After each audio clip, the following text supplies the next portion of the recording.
3 would set sail, but only 1 would come home. Hello, true crimerers. This is the story of Ray Boundy. Viewer discretion is advised.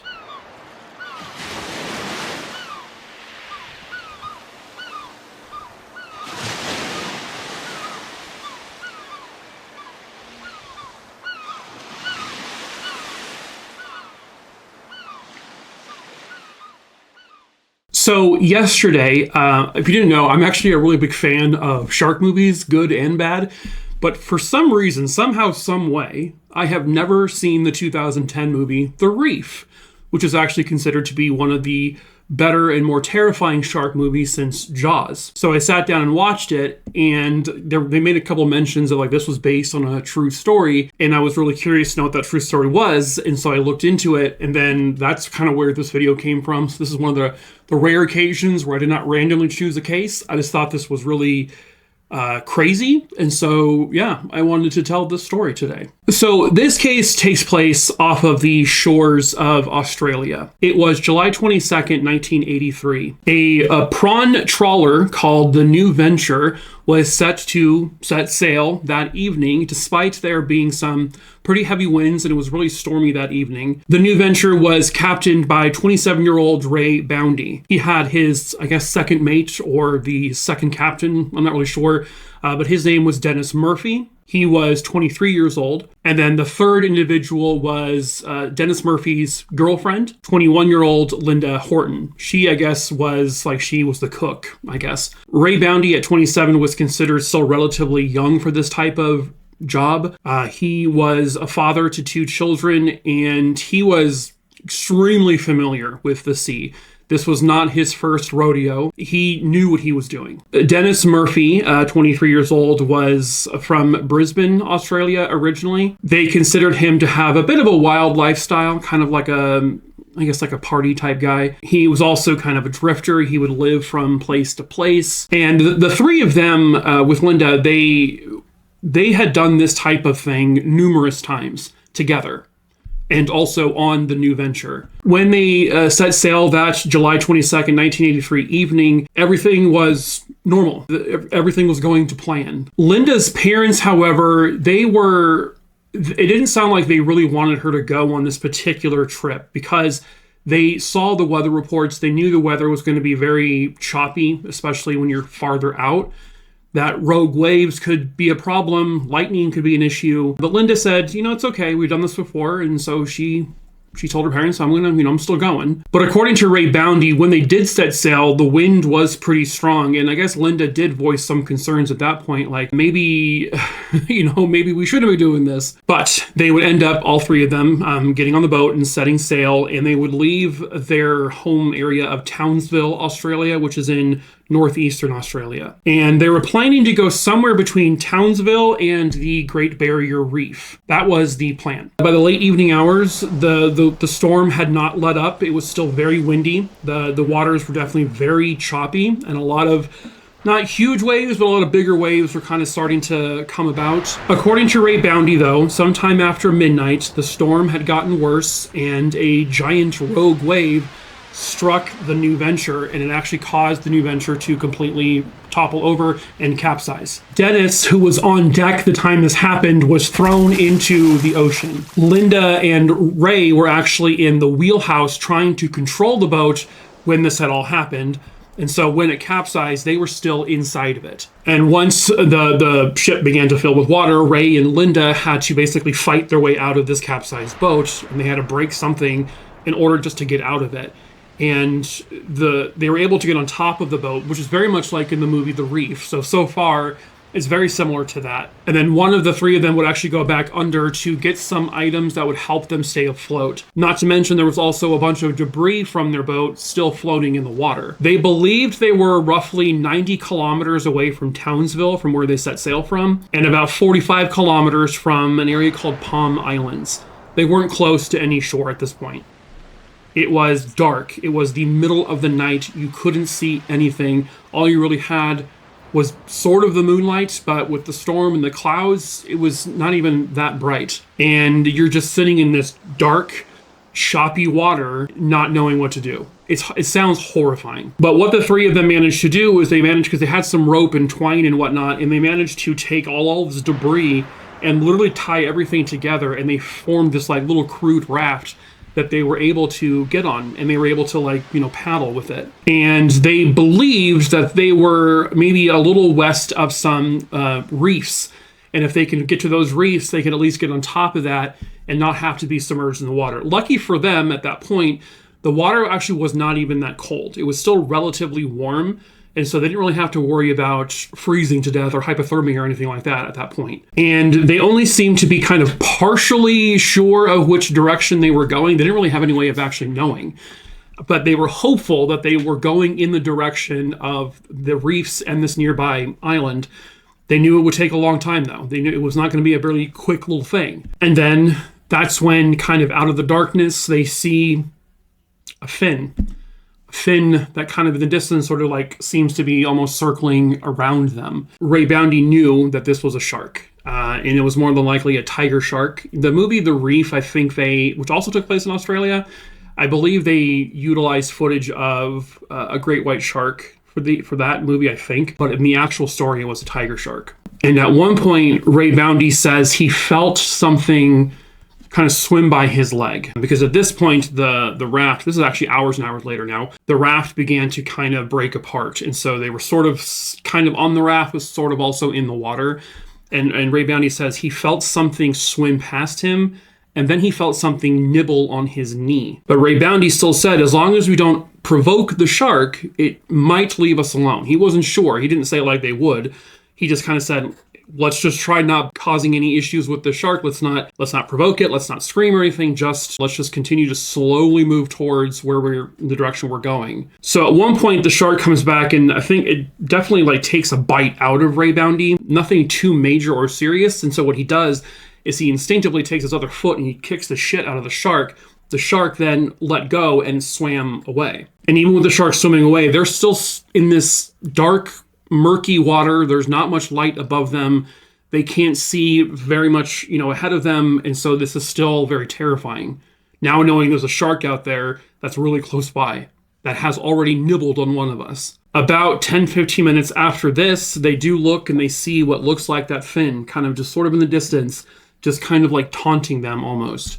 And then, all of a sudden, Dennis, he screamed out, "He's got my leg. The bastard's got my leg." Ray Boundy says, "Kick him. Kick the shit out of the shark." And Dennis tries to do that, but he's not able to. And then all of a sudden, Linda and Ray are watching this happen. There's nothing they can do.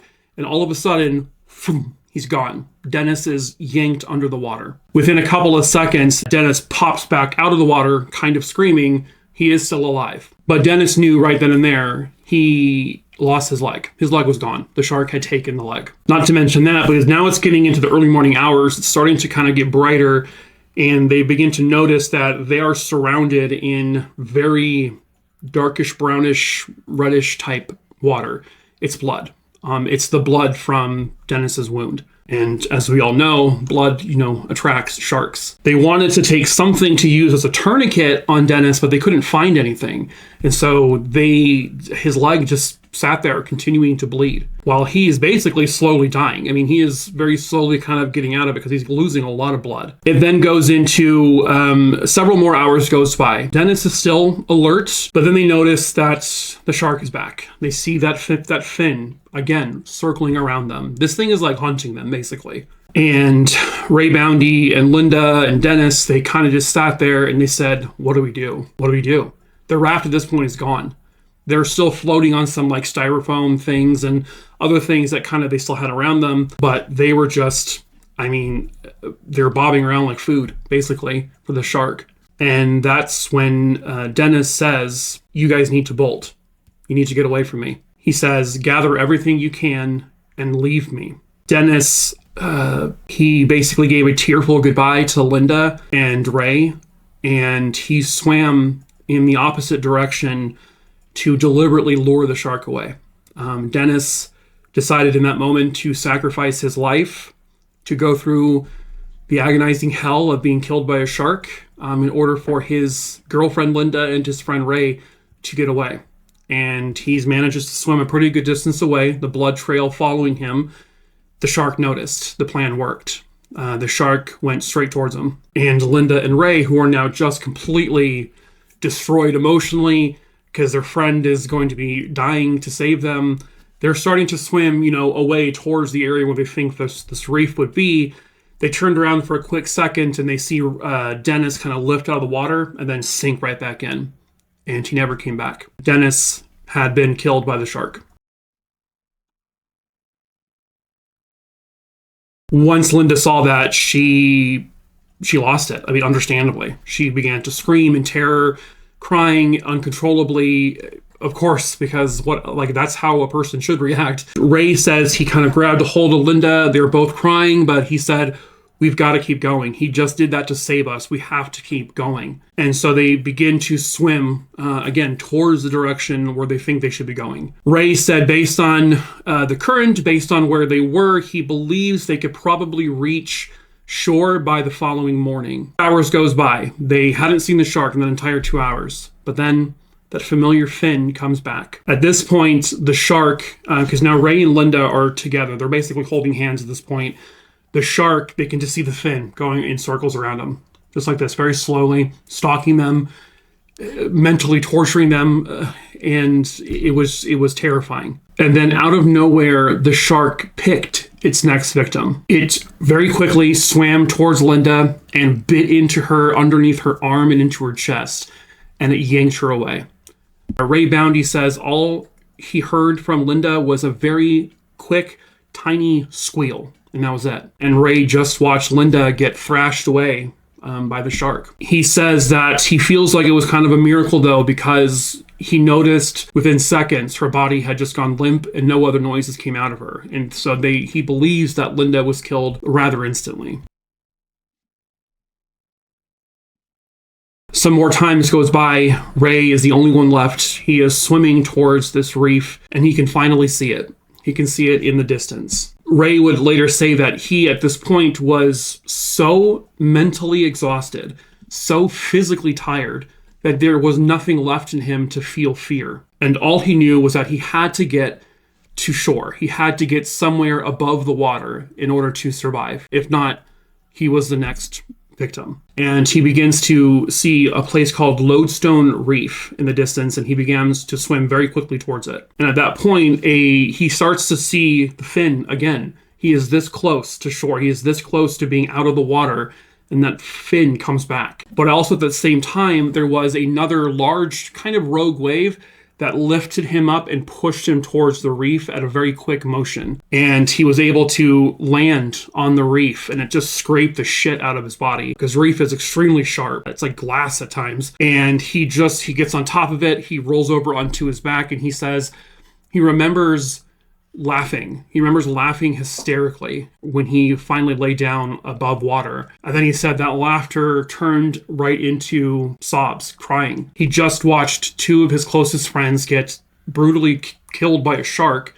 They had been at that point, from the point the boat capsized to the point where he got to that reef, it had been 36 hours in the ocean. And most of that 36 hours was spent in complete and utter fear. He watched two people get eaten by a shark. He himself had been nibbled on by a shark. That shark was moments away from killing him too. At 10:40 a.m., which is now on a Tuesday, he sees and hears the sound of a helicopter. It's a rescue helicopter. They had actually been searching for the three for a day or two, and they finally found Ray, and they were able to pull him off of the reef and bring him to safety. His skin was completely raw. His lips were dehydrated and cracked. His skin was basically bleached because of the sun. He was just on death's door, really. Starving, no water. Even though you're in water, you can't drink that water. You're also bleeding from a shark bite. But he was rushed to a hospital where he spent several days. And he was able to pull through, and he survived. The shitty part is that Ray had come back, and once he was recovered, he was able to tell the full story about what happened. And it sounds like most people believed him. It's a very believable story. There are tiger sharks in that area. Shark attacks have happened in that area before. They never found the boat. They knew they left on a boat. They never found it. So they can confirm essentially the boat had to have capsized and sank. But there were still people out there who were like, well, the only story we have is Ray's version of it. We'll never know Linda's side. We'll never know Dennis's side. And there was implications that was foul play involved. Did Ray potentially do something to his two friends? And I don't know, like somehow wound up bitten, sun bleached, near death on this reef, like by choice. Like it was just it was a cycle of rumors and gossip that I think people just wanted drama, right? This couldn't just have been a simple shark attack. This had to be something more dastardly, that he had planned this. And there's no evidence to suggest that he did anything nefarious towards his two friends, and the evidence that supported his story was there. But the truth of the matter is Ray's the only one who will ever know. He's the only one who has the true information in his head. But he survived. And unbelievably, Ray Boundy, who I said earlier is like, he knew the ocean really well, and he, even despite everything that happened, he went right back to it. He went right back to getting on a boat and going out there and doing, fishing jobs and stuff like that. In 1988, Ray Boundy was on another vessel called the Miss Shoalhaven, and the same thing happened. There was a weather issue where the boat capsized. And Ray's like, oh my God, this is happening again. We're going to get killed by sharks. We're dead. But thankfully, in this instance, search and rescue was a little more advanced at this point because of the initial incident. And so they were able to find these three people, including Ray, and they rescued all of them, and no one died. And it was just an unbelievable story of survival for one man, and a horrifying story of two people who were viciously killed by a shark. And you really can't, it's like, I always hear people like, oh, you gotta kill the shark. Like, no, you don't. It's always unbelievable when they're like, let's kill the shark, despite the fact that we're in its home. We're gonna kill it while it's protecting its, home, the water. It likely killed out of potentially defense, potentially hunger, who knows, but it's like you don't kill the shark because you went into the shark's home and it attacked you. Maybe that's just the animal person in me. I don't know. But fast forwarding to 2010, the film The Reef it premieres, and it tells a very similar story. They added 2 extra characters to the story. There was the boat captain who stayed behind on the capsized boat while the other 4 decided to try to swim to shore when slowly but surely they're picked off. And in the end of the movie, there is, spoiler alert, if you haven't ever seen The Reef, you've been warned. In the end of The Reef, there is only one survivor. The other 4 are, killed. And it's actually kind of, I kind of agree. It's definitely one of the more terrifying shark movies because it's very realistic. One, because they don't use any CGI. Especially in these recent movies with sharks, the bad ones have this just such awful CGI that looks like a cartoon shark in a real ocean. It's laughable at times. So in The Reef, as they also did with the movie Open Water, which was also based loosely on a true story, they took footage of actual tiger sharks swimming in the ocean, and they kind of intercut it with them, the characters in the water. One of the main characters would have put on his goggles. He would look underneath the water so that we as the audience can kind of get that, like, what he's seeing. At times he sees the shadow of a shark. Other times he doesn't see anything. But it's a scary movie. Being stuck out in the middle of the ocean with sharks has got to be an absolute nightmare. That's not something I would wish on my worst enemy. But it's a good movie. I mean, it's for shark movies, which tend to be very similar to one another. There's really not much you can do with it. I think it's definitely really. I mean, Jaws is obviously still, it will always be the best shark movie, but I don't know. I think The Reef is a very close second, in my opinion, from someone who's watched a lot of shark movies. Pretty much, I like to watch bad ones because they're fun, but yeah. But at any rate, it was based on a very real story of a real survivor who watched his 2 friends die. Eventually, they would open up a new park in Townsville. That was a tribute to Dennis and Linda. I think that park was named after them. And there's a plaque just outside the park that says, quote, "Greater love hath no man than this, that a man lay down his life for friends." end quote. Dennis Murphy was posthumously given an award for his heroism for sacrificing his life to save his friends, because that takes a lot of bravery. I mean, even with your leg bit off by a shark, you're still alive, you can still have hope. And then he just says, I will die for you. And he died for them. A very horrible death. I hope it was quick, but, there's really no way of knowing. But in the end, there was a survivor who could tell Dennis's story, who could tell Linda's story, and his own story. And the harrowing sacrifice of Dennis Murphy will live forever. But that is it for this case, True Crime, a Rooney Dooney Dingleberry Dongs. I hope you found it interesting. As usual, if you're new here, hello, my name is Mike. I tell typically true crime stories here on YouTube, obviously. I post several videos a week, so feel free to please subscribe. Hit the bell so you're notified when I post new videos. Drop a comment, leave a like so it gets pushed out to more people. I also tell short form true crime stories over on TikTok. The TikTok link is in the link tree in the description of this video below. You can also just search Making a True Crimerer and you will find me pretty easily. I tell very short form stories over there. I do post compilation videos from the TikTok page over here on YouTube at the beginning of every month. So there's always that. Also in that link tree below, you'll find my case list. It's well over 7,100 names long now. I choose these cases typically at random, except for today, so I can't promise you when I'll cover that case. But if you want me to cover a case, all you have to do is email me. My email is listed below. I just need to know the name of the person, where it happened, and when it happened. I'll add that name to my list. Again, typically at random I choose them. But if you are a loved one who has a missing loved one or a murdered loved one, maybe their case is unsolved, cold case, and you want me to cover their story, just let me know in the email that you are a loved one, and I can make sure that case gets the top priority. But at any rate, that is it for this video, True Crime Maroonies. So until the next video, ta-ta for now.